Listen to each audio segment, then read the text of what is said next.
मैंने एक entertainment company में जॉब शुरू कर दी। तभी एक दिन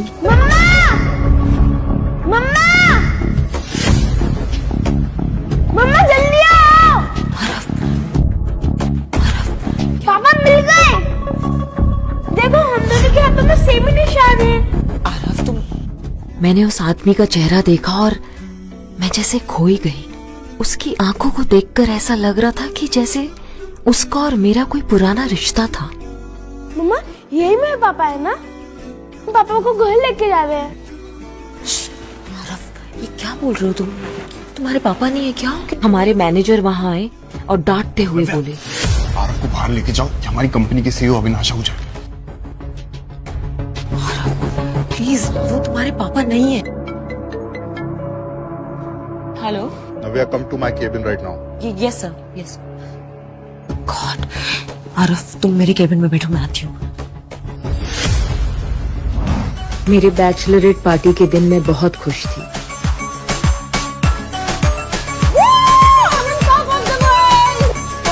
एक सेलिब्रेशन तो बनता है। पर शादी के एक दिन पहले मेरे साथ ऐसा घिनौना हादसा हुआ जिसे बताने में भी मुझे शर्म आती है।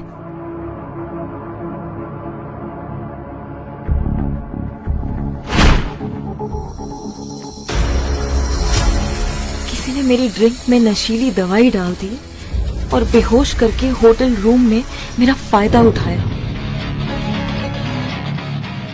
ऋषि, शादी से पहले प्लीज ये सब नहीं ऋषि।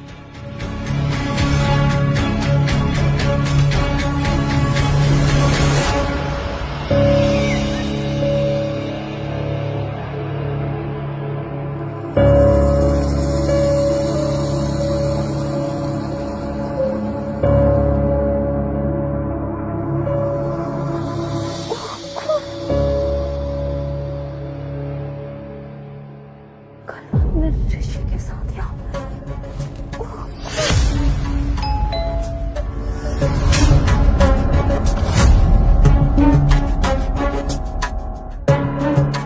ऋषि, तुम बाहर कब गए?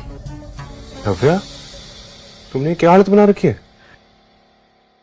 अच्छा, तुम्हारी बैचलर पार्टी खत्म हो गई होगी।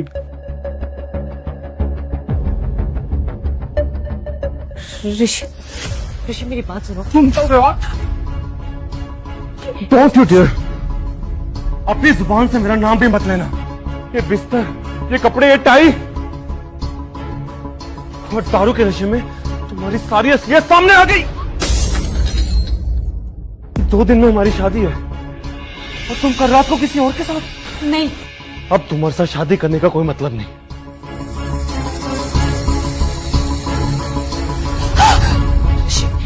ऋषि मेरी बात सुनो। ऋषि प्लीज मेरी बात सुनो। ऋषि ने शादी तोड़ दी और चला गया। कैसा लगा शादी का तोहफा?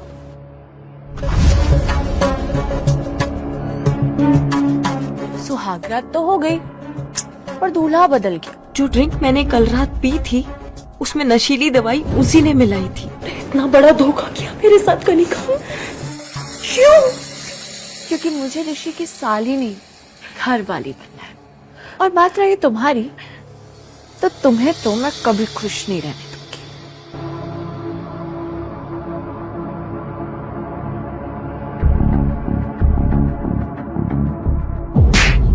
बेशर्म, मुझे शर्म आती है तुझे अपनी बेटी कहते हुए। पापा, ये सब कुछ कनिका ने किया है। कनिका ने मुझे फंसाया है। मैंने कुछ अभी के अभी निकल जाओ इस घर से। सेना परिवार से तुम्हारा कोई रिश्ता नहीं। कनिका ने अपना काम कर दिया था और पापा ने मेरी एक नहीं सुनी। पर मेरी सौतेली माँ ने मार मार कर मुझे घर से निकाल दिया। इस शहर में मेरे लिए कुछ नहीं बचा था और मैं अपनी मौसी के घर बैंगलोर चली गई। 9 महीने बाद मैंने एक बेटे को जन्म दिया। पर मेरी मुश्किलें यहाँ खत्म नहीं होने वाली थी। मेरे बेटे के पैदा होते ही उस पे हमला हुआ।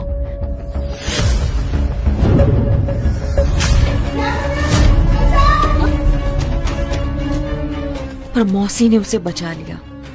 कौन था वो आदमी, आपको पता चला? वो आदमी कौन था ये तो नहीं पता, लेकिन वो ऐसे बड़बड़ा रहा था कि वो आपके बेटे का पिता है। मेरे बच्चे का पिता? इसका मतलब ये वही आदमी था जिसने उस दिन मेरे साथ होटल में, लेकिन कौन है वो?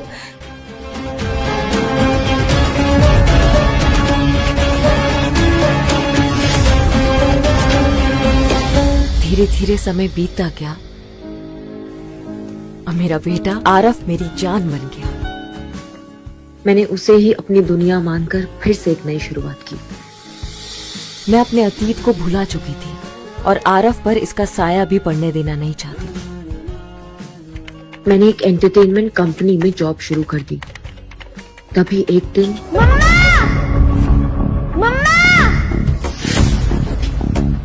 मम्मा जल्दी आओ। पापा मिल गए। देखो हम दोनों के हाथों में सेम ही निशान है। आरफ तुम। मैंने उस आदमी का चेहरा देखा और मैं जैसे खोई गई। उसकी आंखों को देखकर ऐसा लग रहा था कि जैसे उसका और मेरा कोई पुराना रिश्ता था। मम्मा यही मेरे पापा है ना? पापा को घर लेके जा रहे हैं। आरफ ये क्या बोल रहे हो तुम? तुम्हारे पापा नहीं है क्या? हमारे मैनेजर वहाँ आए और डांटते हुए बोले, आरफ को बाहर लेके जाओ, ये हमारी कंपनी के सीईओ अविनाश आहूजा। प्लीज वो तुम्हारे पापा नहीं है। Hello. Navya, come to my cabin right now. Yes sir, yes. God, आरफ तुम मेरे केबिन में बैठो, मैं आती हूँ। वो तुम्हारा बेटा था? क्या तुमने बोला था उसको ये सब करने के लिए? नो सर, मुझे तो पता भी नहीं था कि आप आने वाले हैं। और सच बताऊं तो इससे पहले मैंने आपको कभी देखा भी नहीं है।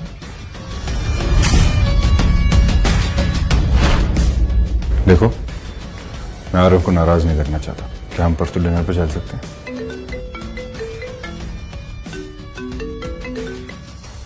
मैं ये सोचकर बहुत खुश हो रही थी कि ये मेरी जिंदगी की एक नई शुरुआत है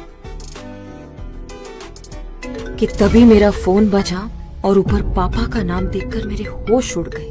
6 साल बाद पापा ने मुझे फोन किया था।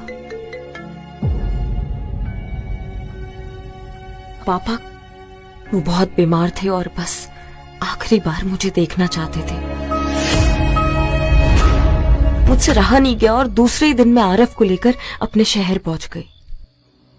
पर वहां जाकर जो हुआ वो देखकर मेरे पैरों तले जमीन ही निकल गई थी। पापा, नव्या!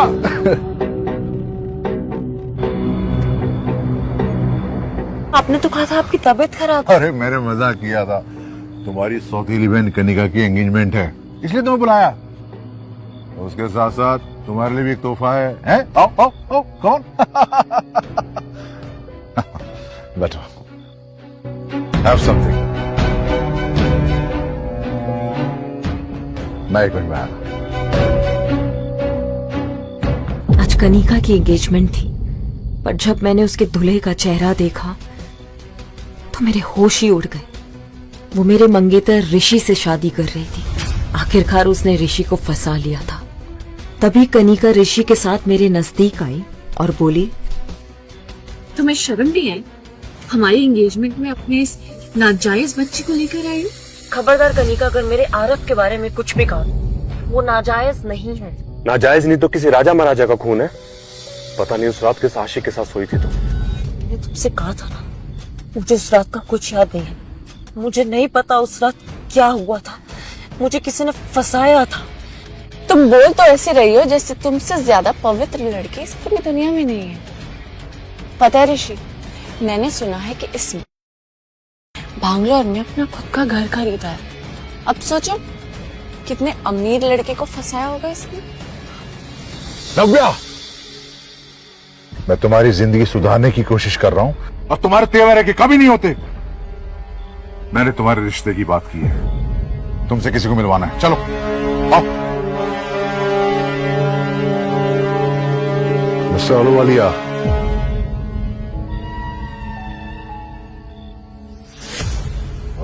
मिस्टर अहलूवालिया, अगर आप हाँ गए तो अभी रिश्ता पक्का कर देते हैं। मैंने उस आलूवालिया का चेहरा देखा तो मेरे होश उड़ गए। उम्र में वो मेरे पापा से भी बड़ा था और उसको मैंने कई बार टीवी पर देखा था। वो औरतों को छेड़ने के मामले में कई बार जेल जा चुका था। मैंने पापा की ओर गुस्से से देखा और बाहर निकल आई। नव्या, चलो नव्या, तुम्हें तभी नाम की चीज है कि नहीं? कितना बुरा लगा होगा मिस्टर आलूवालिया को। पापा वो इंसान नहीं, वो राक्षस है। कितनी औरतों ने उस पर केस किया, फिर भी मुझे नरक में डाल रहे हैं। अरे वो पैसे वाले हैं और पैसे वाले को सब माफ होता है। तुम्हें उससे शादी करनी है बस, और बदले में। पापा बोलते बोलते रुक गए, पर मुझे उन पर शक हुआ। बदले में क्या पापा? कितने ने मेरा? हाँ, बदले में तुम्हें अपनी माँ की केमिकल फैक्ट्री ऋषि के नाम करनी होगी, तभी कनिका की उससे शादी हो पाएगी। गॉड, बिल्कुल भी नहीं। वो फैक्ट्री किसी के नाम नहीं होगी मेरे जीते जी, और मैं इस बुढ़े आलूवालिया से कभी शादी नहीं करूंगी। जो ड्रिंक पापा ने मुझे ऑफर की थी उसमें नशे की गोली थी, जिसकी वजह से मैं बेहोश हो गई।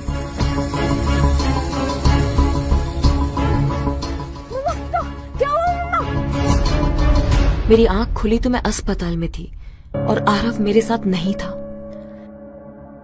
आरव? आरव?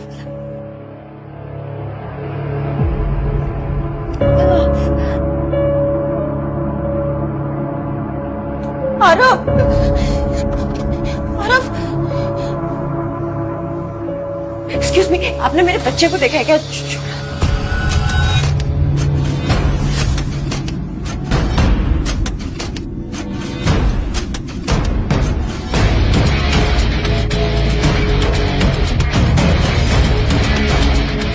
लेटर पढ़कर जैसे मेरी दुनिया ही खत्म हो गई। वो लेटर मेरे पापा ने छोड़ा था और उसमें लिखा था, तुम्हारा नाजायज बेटा हमारे कब्जे में है। अगर उसकी सलामती चाहती हो तो शादी के पेपर्स पर साइन करके हमारे घर आ जाओ।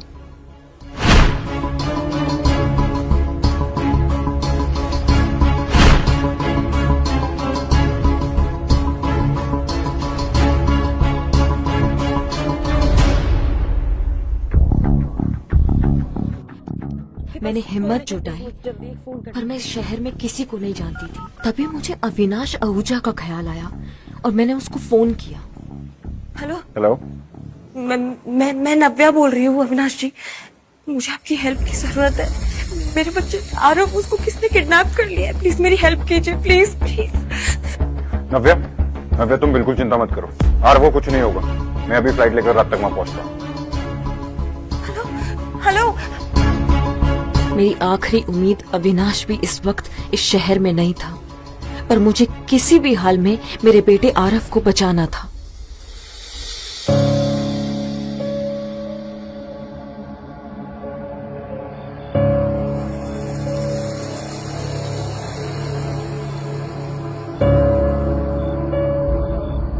मुझे मामा के पास जाना है। चुप चुप हो जाओ।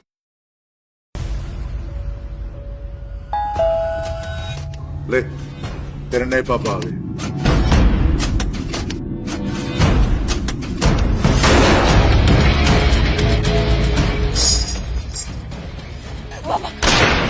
बिल्कुल भी चालाकी मत करना प्लीज। नहीं तो मेरे बेटे को बचाने के चक्कर में एक बेटी को अपने बाप पे गोली चलानी पड़ेगी। प्लीज पापा, बिल्कुल। जल्दी आओ बेटा, मामा के पास आओ, जल्दी जल्दी आओ, जल्दी आओ।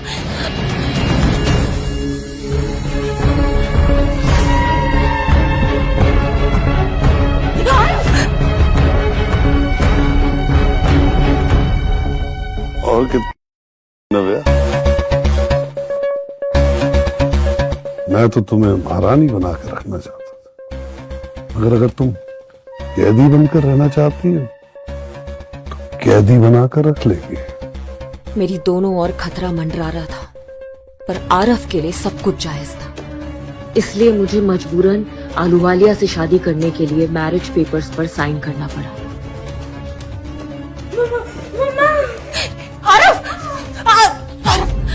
अब आरव से मुलाकात होगी हमारी सुहाग रात की।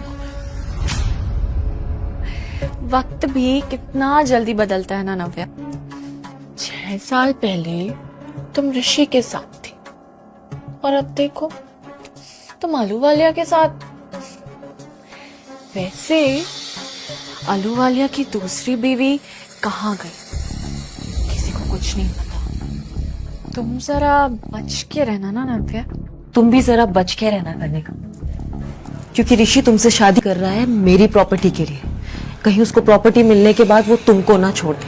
खबरदार नव्या, अगर ऋषि के खिलाफ एक शब्द भी बोला तो तेरी चमड़ी उधेड़ लूंगी, समझी? क्या बोली तुम? सौदा मत बोलो। पापा तुम्हारी हिम्मत कैसी वैसे? लगता है तुम्हें अपने बच्चे की जान की चिंता नहीं है, इसलिए इतना नाटक कर रही हो। मेरी बात ध्यान से सुन लो, आलू वाले से शादी करने में ही हम सबकी भलाई है। चलो। नहीं पापा, चलो चलो।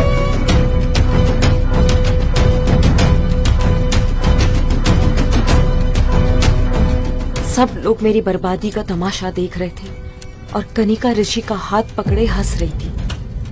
मेरे अंदर लड़ने की ताकत नहीं थी। मम्मा जाला मम्मा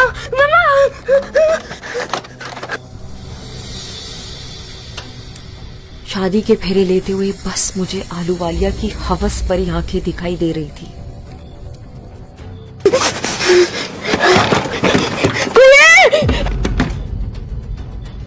मैं रोते हुए शादी का आखिरी फेरा ले रही थी कि तभी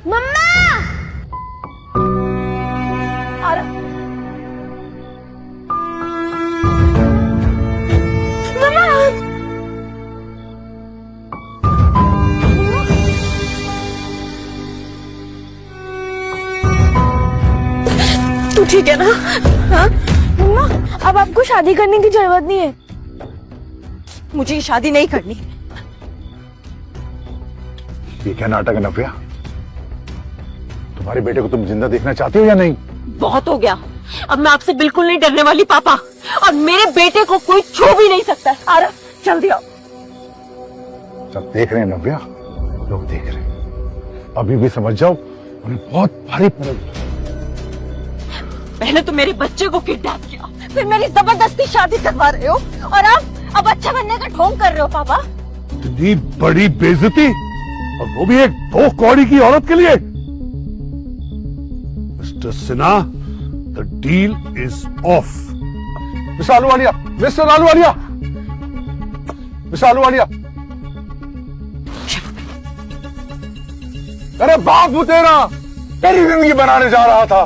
बाप नहीं हैवान है आप, जो मेरी शादी इतने घटिया इंसान से करवाने जा रहे थे आप। अगर मैं हैवान हूं ना, तो तुम भी कोई दूध में धुली नहीं हो। अरे जिस नाजायज बच्चे को तुम अपना खून कह रही है ना, वो किसी सड़क छाप गुंडे की करतूत है। आप ठीक कह रहे पापा, मुझे तो इससे अपनी सौतेली बहन कहते हुए भी शर्म आ रही है। आपने इतना अच्छा रिश्ता ढूंढा था, और इसके तेवर तो देखो। तू और तेरा बच्चा मेरे हाथों से बचोगे नहीं। अगर किसी ने उस बच्चे को हाथ भी लगाया तो मुझसे बुरा कोई नहीं होगा।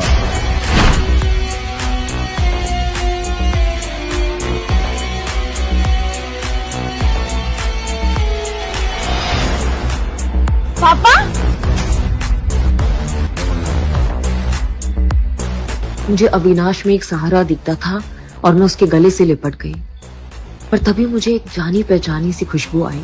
ये उसका स्पेशल परफ्यूम है, पर जैसे मुझे इस खुशबू के बारे में याद आया, मेरे पैरों तले से जमीन ही निकल गई। ये खुशबू बिल्कुल वैसी ही थी जैसे 6 साल पहले मुझे बेहोश करके मेरे साथ रात गुजारने वाले आदमी के परफ्यूम की थी।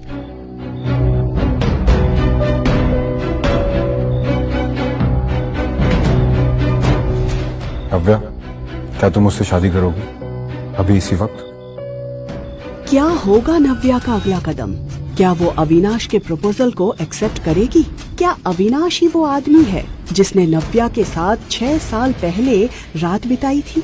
आगे क्या होगा नव्या और उसके बेटे आरव के साथ? इन सभी सवालों के जवाब जानिए बस एक क्लिक में। अभी डाउनलोड कीजिए पॉकेट FM और सुनिए नव्या की दिल दहला देने वाली कहानी द रिटर्न। ये स्टोरी बस लिमिटेड टाइम के लिए फ्री में अवेलेबल है।